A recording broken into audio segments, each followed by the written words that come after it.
Buenas noches, doctora Ruglón. Mi nombre es Gisela Quijija, soy estudiante de la carrera de Psicología de la materia de Neuropsicología. El tema a tratar son las funciones mentales y los síndromes. Como primer punto tenemos lo que es la neuropsicología de los mecanismos de atención. Bueno, esto se refiere a lo que es la flexibilidad mental que permite cambiar el foco de atención y moverlo entre tareas con demandas cognitivas en distintos órdenes, controlando por lo tanto que lo que es la información que será procesada en cada momento. Es una de las funciones de la red de atención ejecutiva e implicará procesos de memoria operativo. Como segundo punto tenemos lo que es la definición de los mecanismos atencionales. Esto es una selección de estímulos percibidos de una información que a la vez o de más de un proceso o esquema de acción simultáneamente es el proceso que permite distribuir los recursos de una misma. Opciones o como subtema tenemos lo que es arousal.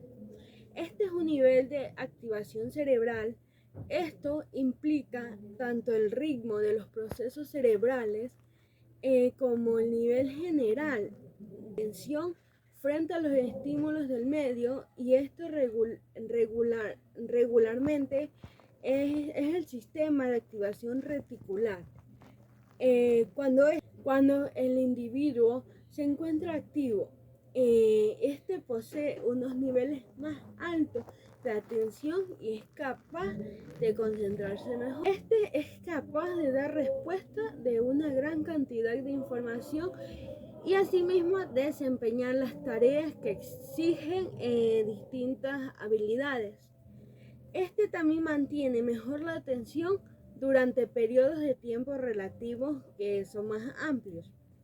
La activación, esta se manifiesta mediante unos intensos o correlatos fisiológicos, y este se expresa desde un punto de vista conductual, en el grado de activación que tenemos en un momento determinado, desde un nivel muy bajo cuando estamos dormidos hasta un nivel muy alto cuando estamos realizando un gran esfuerzo o nos hayamos sometido a una excitación.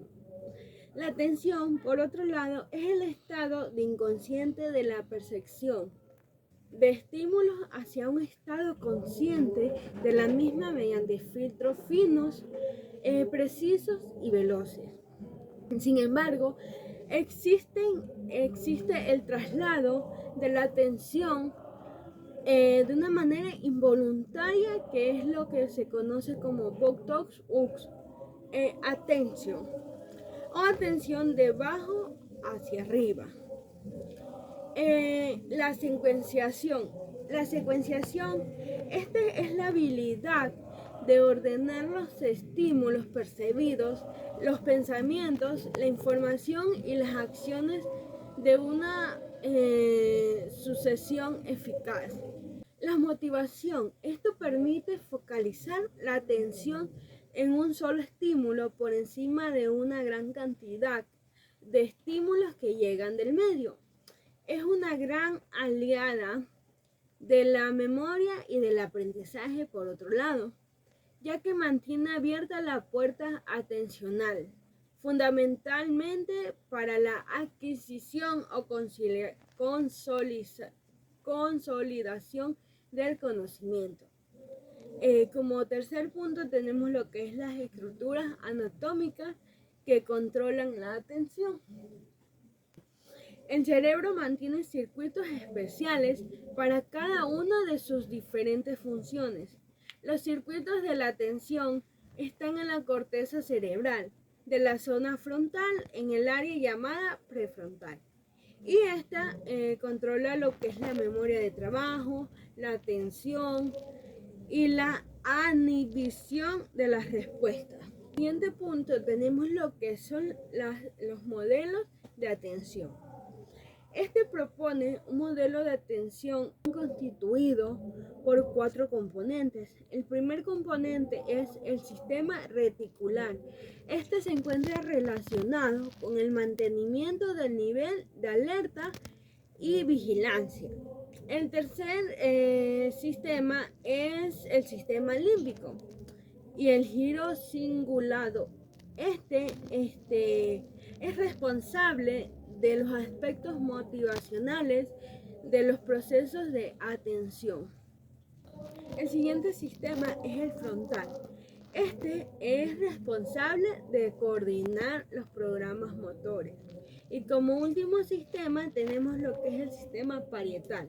Este se encuentra encargado de realizar la representación o mapa sensorial de lo que es la parte interna. Por otro lado, está también el modelo, también está por otro lado el modelo de atención propuesta por Posner y Peterson en 1990. Está constituido por 2 sistemas anatómicos. El primer sistema de atención es el posterior. Este está formado por los tubérculos cuadrigénidos del tronco cerebral en las áreas talámicas y el lóbulo parietal. Este está implicado en la orientación de las localizaciones visuales y se relaciona con la atención involuntaria y con la respuesta de orientación. También tenemos en lo que es el sistema de atención anterior. Este, en cambio, se encarga de identificar eventos sensoriales y semánticos que se encuentran relacionados con el control de consciente y voluntaria de la atención. Este implica en la atención focalizada y está formado por el giro cingulado anterior y las áreas frontales. Como siguientes puntos tenemos lo que son los componentes funcionales de la atención. Este es un proceso cognitivo que se define por sus 4 componentes. El primer componente es la alerta tónica, la alerta fásica, la atención selectiva y la atención sostenida. Actualmente no se conocen qué ocurre con los componentes de atención cuando se ejecutan simultáneamente 2 tareas. Como siguiente punto tenemos lo que es la descripción de los mecanismos atencionales. Estos mecanismos se le conoce como mecanismo central. Este está implicado directamente en la activación y el funcionamiento de los procesos y operaciones de selección, distribución y mantenimiento de la activación psicológica, gracias a los cuales los individuos son más receptivos a los sucesos del medio ambiente. Estos llevan a cabo un adecuado análisis de la realidad y ejecutan eficazmente una gran cantidad de tareas al mismo tiempo. Como siguiente punto tenemos lo que son los componentes atencionales básicos. Esto se maneja durante red de alerta. Esta red de alerta tiene un aumento y el mantenimiento del estado de vigilancia, hacia como la preparación para ofrecer una respuesta ante un posible estímulo inminente. Dentro de esta red destacan 3 componentes: el arousal, la vigilancia y la atención sostenida. El arousal este se refiere a la capacidad de reaccionar fisiológicamente. Por ejemplo, cuando escuchamos un gran sonido inesperado, podemos reaccionar con la activación de nuestro sistema simpático. Esto se da también lo que es aceleración cardíaca, el aumento de respiración, apertura de los ojos. También se muestra lo que es el sudor, la tensión muscular, etc. y nuestra atención se dirige hacia el estímulo, sobre un determinado estímulo durante un periodo largo de tiempo. Se conoce también simplemente como la atención o alerta fásica. Las áreas implicadas se localizan en la red talámica frontoparietal, donde las señales del tálamo están influidas por el nivel de arousal. La vigilancia es la capacidad de mantener un nivel de alerta durante periodos de minutos y horas. Este es el caso que se trata de un proceso a largo plazo en contraposición a la atención sostenida. Esta se mantendría durante segundos o minutos. La vigilancia está asociada a la actividad frontal del hemisferio derecho. A medida que avanza el tiempo de vigilancia, se observa un descanso de la activación de áreas frontales derechas y los tiempos de recreación son más lentos. Por último, tenemos lo que es la red ejecutiva. Esta es el funcionamiento en situaciones y el proceso de la información entre diferentes situaciones que encontramos. Esto también se puede ver cuando tomamos una decisión, el manejo de situaciones difíciles o peligrosas, cuando planificamos, cuando damos una respuesta de tareas novedosas, cuando hay una detención de errores. También se da cuando la regulación de pensamientos y sentimientos se da en sí mismo. La supervisión y control de conductas habituales. Todas estas acciones se requieren la intervención y de la interacción de diferentes subcomponentes del procesamiento y de diferentes áreas cerebrales. Las áreas que en su gran mayoría se encuentran en los lóbulos prefrontales y en estructuras subcorticales como lo que es el tálamo y los ganglios de la base. Por lo último tenemos lo que es la red de orientación. Esta hace referencia a lo que es la información que atendemos y a la información que debemos ignorar. En esta nos encontramos con lo que es la atención endógena. Esta es conocida por un mecanismo de top-down. Estaría dirigida por representaciones mentales, expectativas, objetivos y conocimientos. Por otro lado, tenemos lo que es la atención exógena. Esta estaría dirigida por los estímulos sensoriales exteriores, sobre todo cuando son novedosos y relevantes. Como siguiente punto, tenemos lo que es la evaluación neurológica de los procesos atencionales. La evaluación de la atención en ocasiones tiene límites difíciles de establecer con otros procesos cognitivos, como las funciones ejecutivas, la memoria o el lenguaje. En primer lugar, como paso previo a la aplicación de cualquier prueba, es necesario la observación a la conducta del paciente, viendo a qué nivel de alerta o posible presencia de otros trastornos puede estar afectado a su respuesta psicofísica. En segundo lugar, hay que evaluar su grado de orientación. Eso quiere decir que hay que preguntarle en qué lugar está, en qué año estamos, también en la autopsíquica y alopsíquica, así como la velocidad de procesamientos, ya que déficits atencionales pueden disminuir el rendimiento cognitivo.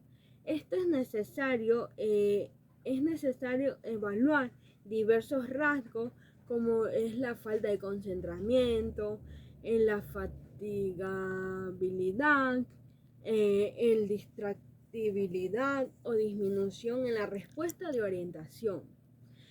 Posteriormente, se explorarán las distintas modalidades de atención, así como la evaluación de posibles asimetrías atencionales en lesiones unihemisféricas. Muchas de las pruebas utilizadas para la evaluación de las funciones ejecutivas son útiles para la evaluación de la atención, dada la estrecha interdependencia existente. Como siguiente punto tenemos lo que son los trastornos neuropsicológicos. Como primer síndrome tenemos lo que es la confusional. El síndrome confusional es un trastorno orgánico cerebral de presentación súbita. Asimismo, o generalmente breve, este produce como consecuencias de la claudicación mental del enfermo. Este también recibe otras denominaciones como síndrome confusional agudo, psicosis orgánica o reacción cerebral aguda. Es una variante del síndrome confusional. Es el delirio, el cual es un cambio global en el estado mental, en donde principalmente está lo que es el déficit cognitivo. Esta es una alteración en el tono atencional. Por otro lado, también tenemos lo que es el síndrome atencional parcial. Este es el deterioro atencional que se puede también este se presenta de forma más focal.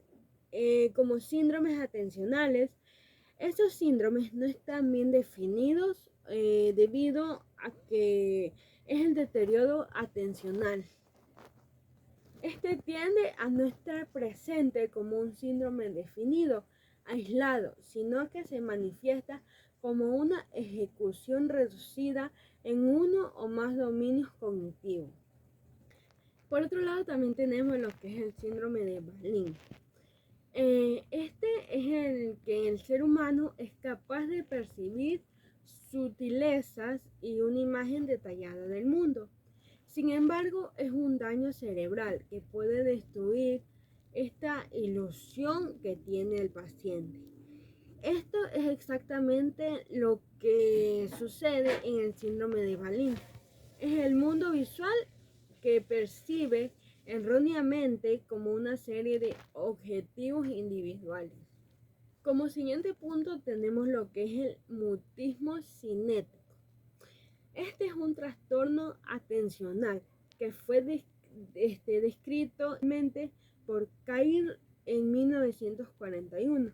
Este define una grave alteración del estado de vigilia, que en sí se acompaña de profunda apatía, falta de iniciativa psíquica, motora o verbal.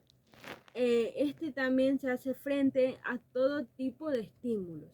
Existen diferentes grados de mutismo, desde un estado con inhibición psicomotora. Está lo que es la apatía, la pobreza del lenguaje, hasta un estado vegetativo crónico. En los casos de mayor gravedad, el origen del cuadro se debe a lesiones vasculares o tumorales. Se han descrito dos modalidades de mutismo según la locación de las lesiones. Estas dos divisiones del mutismo es el mutismo asinético anterior y el mutismo asinético posterior.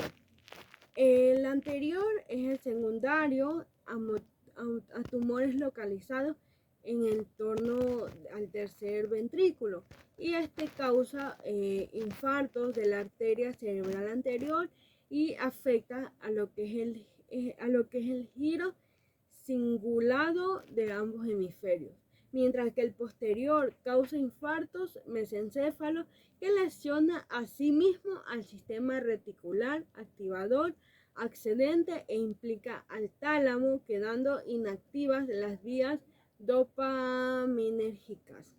siguiente punto tenemos lo que es el síndrome de Balin. Este se conoce como la parálisis psíquica de la mirada. Este fue bautizado como síndrome de Balin. Es el trastorno que se caracteriza por incapacidad para percibir el campo visual de un modo global. Este está causado por lesiones bilaterales que afectan a las áreas 39 y 40, siendo estos sus síntomas más caracterizados. El siguiente punto es lo que es la emineglencias. Este es el trastorno atencional que sorprende por su simatología, ya que el sujeto ignora sistemáticamente la mitad de su espacio atencional. Este se caracteriza por el fracaso en lo que es la atención a los estímulos visuales, táctiles o auditivos, que presentan en el lado opuesto a la lesión, sin que puedan atribuirse dichos fracasos a daños cerebrales en las áreas primarias ni a dificultades de ejecución motora. Esta presenta más frecuentemente y con mayor gravedad tras lesiones del hemisferio derecho, siendo caracterizado a la ignorancia de la información sensorial situada contralateralmente. Como último punto tenemos lo que es la déficit atencional. Es el trastorno de la atención por hiperactividad. Este se conoce como con las siglas TDAH. Este constituye uno de los motivos más frecuentes de consulta en los ámbitos de la neuropsicología, la psicopatología y la neurología infantil. Sus tres características nucleares son las dificultades para mantener la atención, la impulsividad y la hiperactividad. También son frecuentes otros síntomas no nucleares que suelen ser muy frecuentes, como lo que es la dificultad de aprendizaje, alteraciones emocionales y trastornos de la conducta. En este caso, en lo que es la parte infantil, su aparición de los síntomas es antes de los 7 años. Este también da la presencia de los síntomas en 2 o más contextos diferentes.